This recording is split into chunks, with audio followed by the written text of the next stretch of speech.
नमस्कार दोस्तों, आपके अपने चैनल स्टडी बाई श्यामसंद सर पर बहुत बहुत स्वागत है। तो आज की इस वीडियो में हम बात करने जा रहे हैं बीए थर्ड ईयर में पढ़ रहे सभी स्टूडेंट्स जिनके पास हिस्ट्री का पेपर है, यानी कि हिस्ट्री सब्जेक्ट है। और आज हम पेपर नंबर 3 के बारे में बात करेंगे जो कि वर्ल्ड हिस्ट्री से संबंधित है। तो चलिए आज हम पार्ट नंबर 3 को कवर करेंगे। इससे पहले हम 2 पार्ट्स को कवर कर चुके हैं। यदि नहीं देखा है तो जल्दी से चैनल की प्लेलिस्ट में जाइए और अपने किसी भी सब्जेक्ट से संबंधित वीडियो को देख डालिए और आप अपने अच्छे मार्क्स लेकर आएंगे बीए थर्ड ईयर में।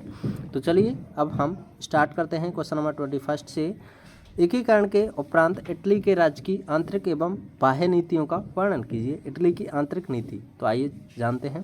पीडमांड सार्डिनिया के नेतृत्व में नवीन इटली की रचना प्रजातांत्रिक ढंग से हुई थी। उसका निर्माता काबूल हृदय से प्रजातंत्रीय था। उसने प्रत्येक कदम जनमत के बल पर उठाया था। विक्टर इमैनुअल द्वितीय स्वयं एक संवैधानिक राज्य का संवैधानिक राजा था और सन 1871 में संयुक्त इटली का राजा बनने पर भी उसी रूप में बना रहा।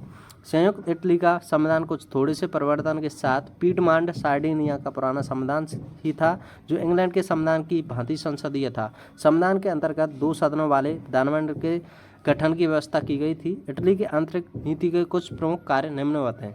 नंबर 1, इटली के विभिन्न राज्यों में प्रचलित अलग अलग शासन पद्धतियों को समाप्त करके पूरे देश में एक समान केंद्रीकृत शासन लागू किया गया और सभी राज्यों को अनिवार्य रूप से केंद्रीय शासन के अधीन किया गया। नंबर 2, पूरे देश में एक समान न्याय व्यवस्था लागू की गई।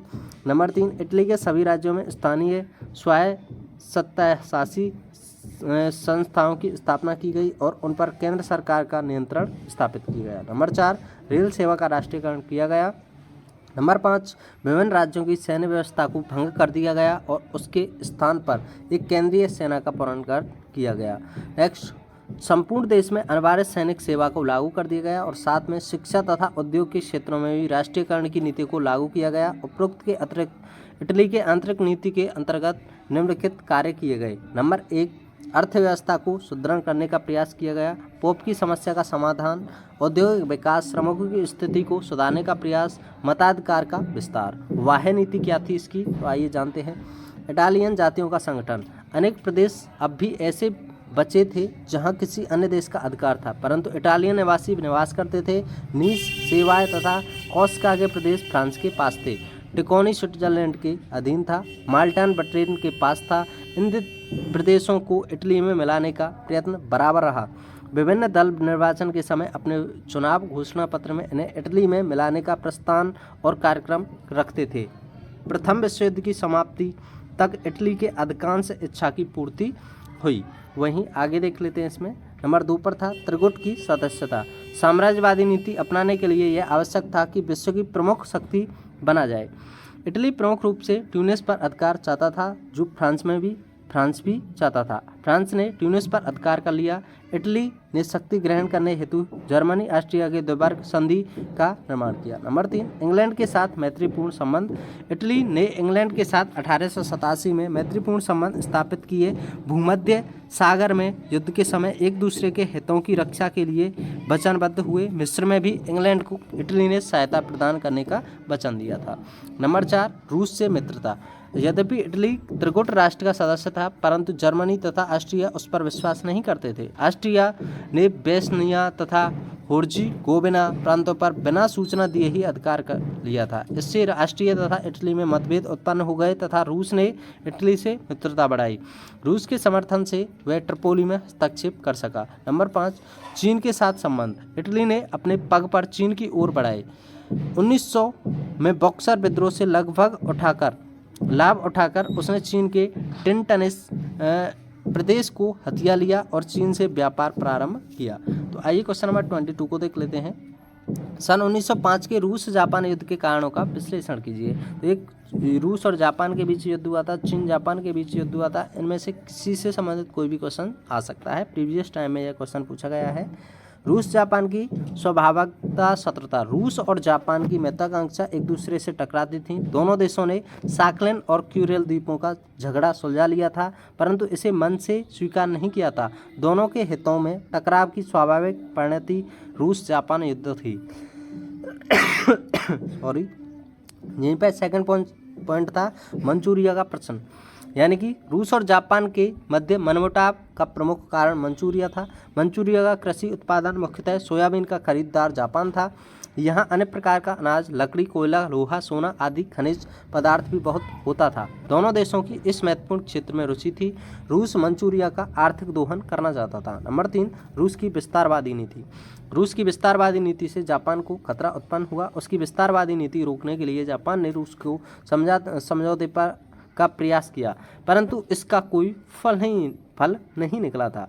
वहीं आगे इसमें पढ़ लेते हैं। नंबर 4 पर था कोरिया में प्रतिद्वंद्विता, यानी कि जापान के कोरिया में राजनीतिक हित थे।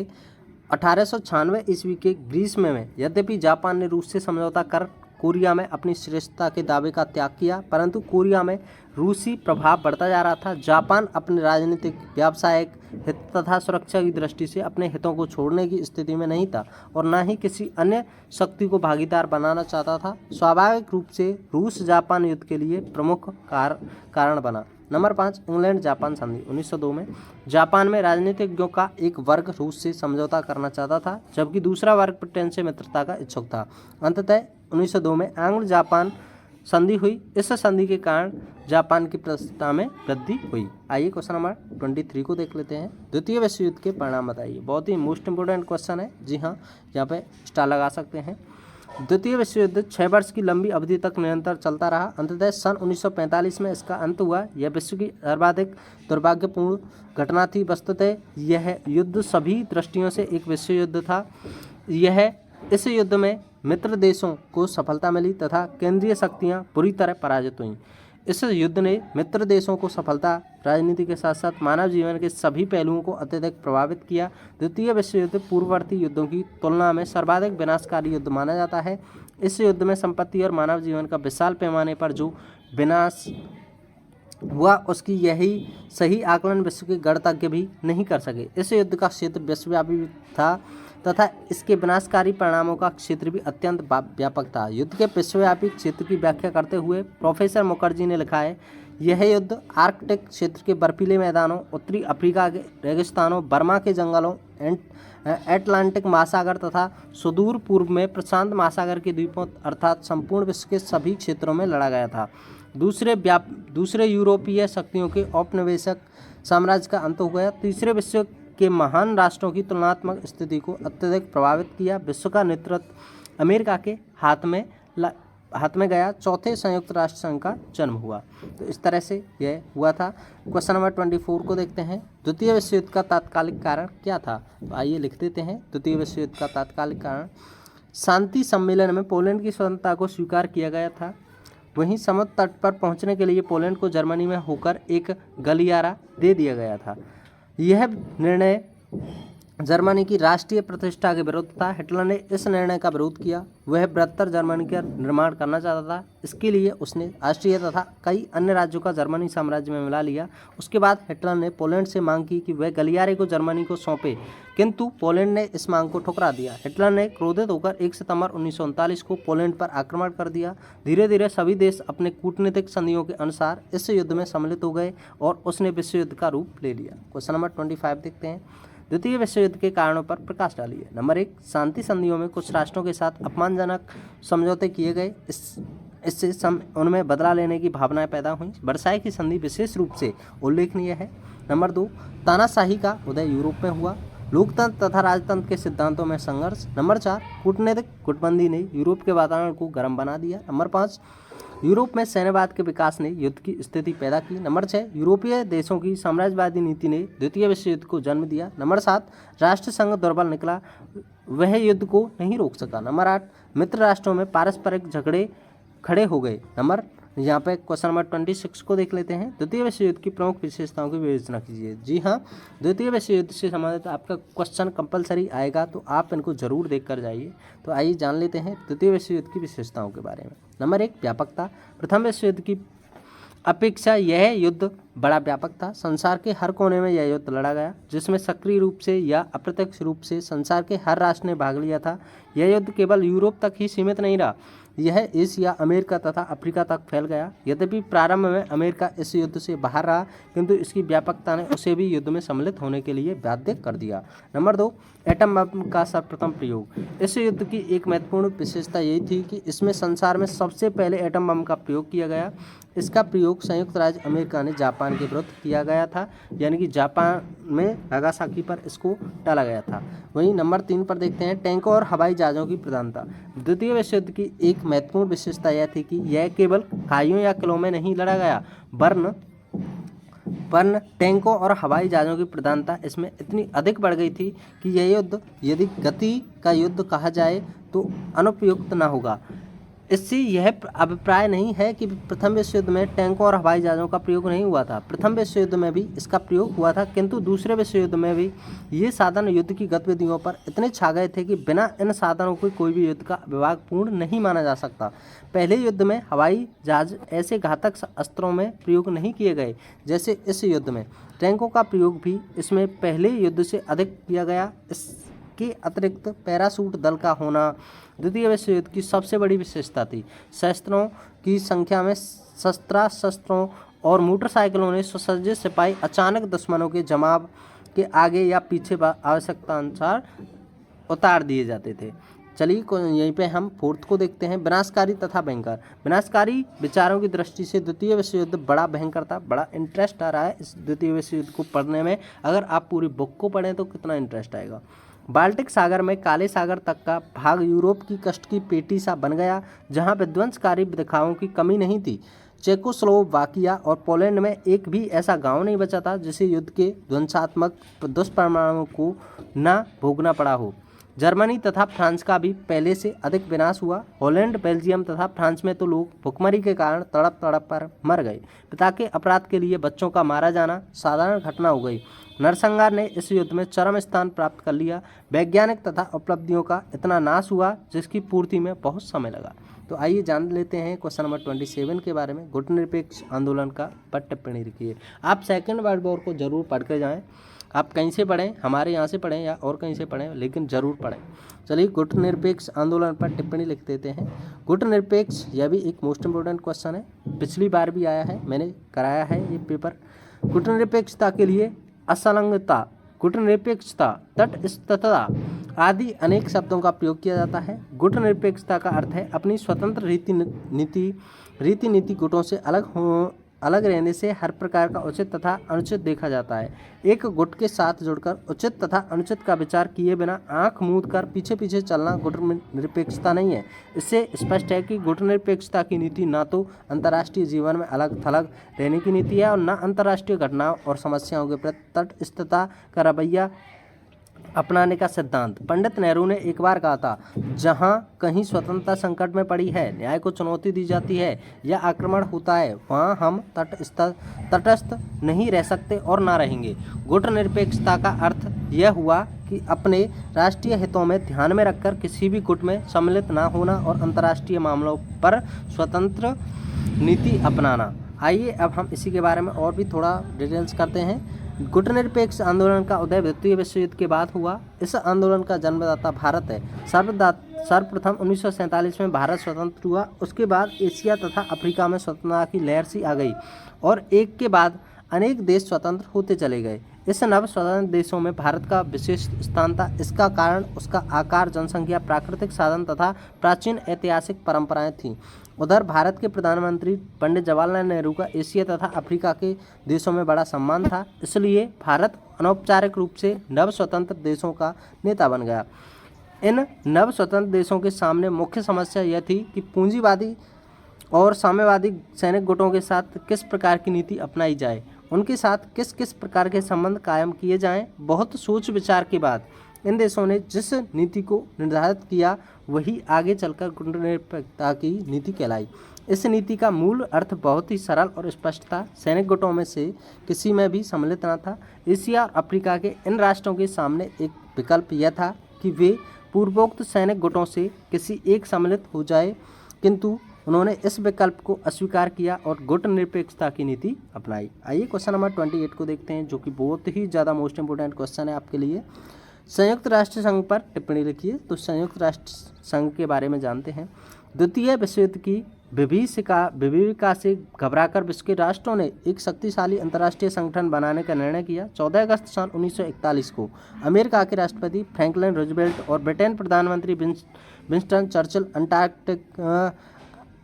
अटलांटिक महासागर में एक युद्धपोत में किसी स्थान पर मिले और एक घोषणा की गई जो अटलांटिक चार्टर के नाम से प्रसिद्ध है। इसमें निम्न बातों का विशेष जोर दिया गया था। नंबर 1 थी, हर राष्ट्र को अधिकार है कि वह अपनी सरकार का स्वयं निर्माण करे। नंबर 2, समस्त राष्ट्रों के बीच पूर्ण आर्थिक सहयोग हो जिससे सर्वत्र समूहों की अवस्था में सुधार हो, आर्थिक उन्नति और सामाजिक सुधार की सुरक्षा की स्थापना की जा सके। नंबर 3, सब राष्ट्रों को कच्चा माल समान रूप से प्राप्त हो। नंबर 4, किसी राष्ट्र की सीमाओं में उसकी जनता की इच्छा के बिना परिवर्तन न किया जाए। नंबर 5, संसार भर में शस्त्रों की इतनी कमी कर दी जाए कि कोई भी राष्ट्र दूसरों पर आक्रमण करने के योग्य न रहे। आइए अब हम इसी में आगे पढ़ लेते हैं। सितंबर सन 1942 में सोवियत संघ तथा यूरोप की 10 अन्य सरकारों ने इस घोषणा पर हस्ताक्षर कर दिए। आगे चलकर यहाँ पे आगे पढ़ते हैं। आगे चलकर इसी प्रकार की घोषणाएं की गईं। अक्टूबर सन 1944 में वाशिंगटन में डम्बार्टन ऑक्स नामक स्थान पर चीन, ब्रिटेन, संयुक्त राज्य अमेरिका और सोवियत संघ के प्रतिनिधियों का एक सम्मेलन हुआ जिसमें भावी विश्व संगठन की रूपरेखा तैयार की गई। अप्रैल सन 1945 में सैन फ्रांसिस्को में 50 राष्ट्रों का एक सम्मेलन हुआ। 2 मास के परिश्रम के बाद संयुक्त राष्ट्र संघ का संविधान तैयार किया गया। अंत में संसार के 50 राष्ट्रों ने एक मसौदे पर हस्ताक्षर किए। 26 जून सन 1945 को इस अंतर्राष्ट्रीय संगठन की स्थापना कर दी गई। 24 अक्टूबर सन 1945 को संयुक्त राष्ट्र संघ का व्यावहारिक रूप में विधिवत जन्म हुआ। इस प्रकार इतिहास को एक बार पुनः दोहराया गया। जिस प्रकार सन 1918 में प्रथम विश्व युद्ध की समाप्ति के पश्चात अशांत वातावरण में राष्ट्र संघ को जन्म दिया गया, इसका प्रधान कार्यालय न्यूयॉर्क, संयुक्त राज्य अमेरिका में स्थापित किया गया। आइए क्वेश्चन नंबर 29 को देख लेते हैं। यह भी आपके लिए बहुत ही ज़्यादा मोस्ट इम्पोर्टेंट क्वेश्चन है। अंतर्राष्ट्रीय न्यायालय पर टिप्पणी लिखिए। बार बार आता रहता है अंतर्राष्ट्रीय के बारे में बताइए क्या है अंतर्राष्ट्रीय। तो आज हम जान लेते हैं अंतर्राष्ट्रीय न्यायालय। अंतर्राष्ट्रीय न्यायालय की स्थापना हेग, हॉलैंड में की गई है। संयुक्त राष्ट्र संघ के चार्टर के अध्याय 14 में धारा 91 से 96 तक अंतर्राष्ट्रीय न्यायालय के गठन तथा शक्तियों का वर्णन किया गया है। इस न्यायालय में 15 न्यायाधीश होते हैं। इनकी नियुक्ति महासभा तथा सुरक्षा परिषद के द्वारा संयुक्त रूप से 9 वर्ष की अवधि के लिए की जाती है। इसमें किसी भी देश से एक से अधिक न्यायाधीशों को अपना कार्यकाल समाप्त होने के बाद दोबारा चुने जाने के अधिकार है। नियमानुसार न्यायाधीश अपने कार्यकाल में कोई दूसरा काम नहीं कर सकता है। न्यायालय स्वयं अपने अध्यक्ष, उपाध्यक्ष और रजिस्ट्रार की नियुक्ति करता है और उसे अपने नियमों को भी निश्चित करने का अधिकार होता है।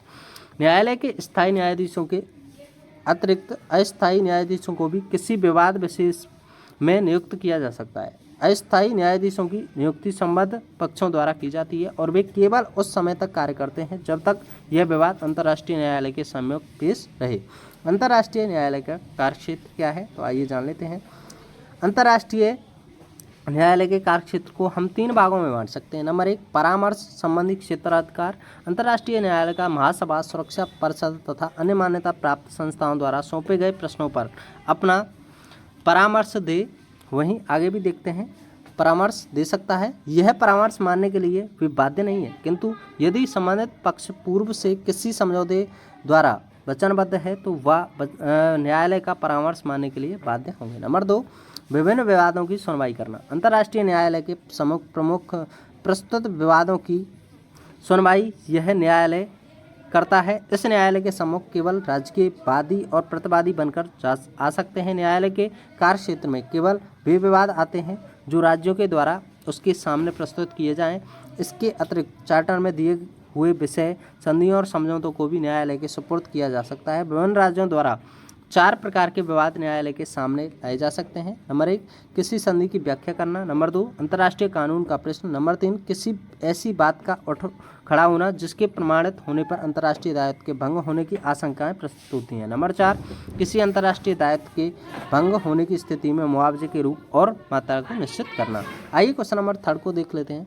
पॉइंट नंबर 3 को देखते हैं। ऐच्छिक क्षेत्राधिकार। अधिकांशतः अंतर्राष्ट्रीय न्यायालय का क्षेत्राधिकार ऐच्छिक होता है। संयुक्त राष्ट्र संघ के चार्टर की धारा 36 के अनुसार न्यायालय के समक्ष तभी कोई विवाद आता है जबकि विवाद से संबंधित दोनों पक्ष अपनी सहमति दे चुके हों। एक पक्ष की इच्छा पर न्यायालय को कोई विवाद नहीं सुनता है। इस न्यायालय की समूची कार्यवाही अंग्रेजी और फ्रेंच भाषा में होती है, परंतु धारा 39 के अनुसार किसी पक्ष की प्रार्थना पर न्यायालय किसी अन्य भाषा के प्रयोग की अनुमति दे सकता है। तो चलिए क्वेश्चन नंबर लास्ट को देखते हैं। क्वेश्चन नंबर यहाँ 30 में दिया गया है, संयुक्त राष्ट्र संघ की उद्देश्य बताइए। यह प्रीवियस टाइम में भी यह क्वेश्चन पूछा गया है, बहुत ही मोस्ट इंपॉर्टेंट क्वेश्चन है। लेकिन इससे पहले बता दें, यदि आपने इसके फर्स्ट सेकंड पार्ट को नहीं देखा है तो जल्दी से चैनल की प्लेलिस्ट में जाइए, या आप किसी भी पेपर का सॉल्यूशन देखना चाहते हैं तो भी आप हमारे चैनल से जुड़ सकते हैं। प्रीवियस ईयर टाइम पेपर या आपका कोई भी आगे आने वाला पेपर है उसकी बेहतरीन तैयारी करना चाहते हैं तो आप हमारे चैनल की प्लेलिस्ट में जाकर सभी वीडियोज़ को देख सकते हैं और चैनल को जल्दी से सब्सक्राइब कर लो। और PDF प्राप्त करने के लिए आप हमारे टेलीग्राम चैनल से जुड़ जाइए, जिसकी लिंक हमने इस वीडियो की डिस्क्रिप्शन में दी हुई है। तो चलिए देखते हैं क्वेश्चन नंबर लास्ट को।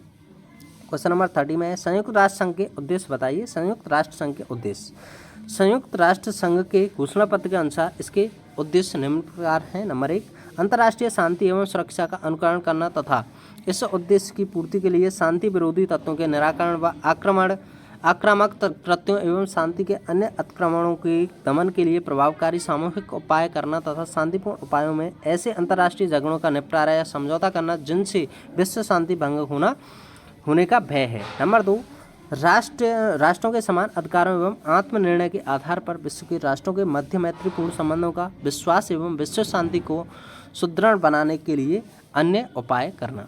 वहीं हम आगे देख लेते हैं, नंबर 3 पॉइंट दिया हुआ है। नंबर 3 है, आर्थिक, सामाजिक तथा अन्य अंतर्राष्ट्रीय समस्याओं के समाधान हेतु अंतर्राष्ट्रीय सहयोग प्राप्त करना एवं मानव अधिकारों तथा आधारभूत स्वतंत्रताओं के प्रति सम्मान की भावना का परिवर्धन करना। यहीं पे पॉइंट 4 है, इन उद्देश्यों की पूर्ति के लिए प्रस्तुत विविध राष्ट्रों के क्रियाकलापों में सामंजस्य उत्पन्न करने के लिए एक केंद्र की स्थापना करना। आप किसी भी पेपर का सॉल्यूशन चाहते हैं, अपने पेपर का सॉल्यूशन चाहते हैं तो जल्दी से हमें आप भेज सकते हैं हमारे टेलीग्राम चैनल पर अपने पेपर को, और हम उसकी वीडियो तुरंत ही लाएंगे सॉल्व करने के बाद। चलिए मिलते हैं नेक्स्ट वीडियो में। Thanks for watching. जय हिंद, जय भारत।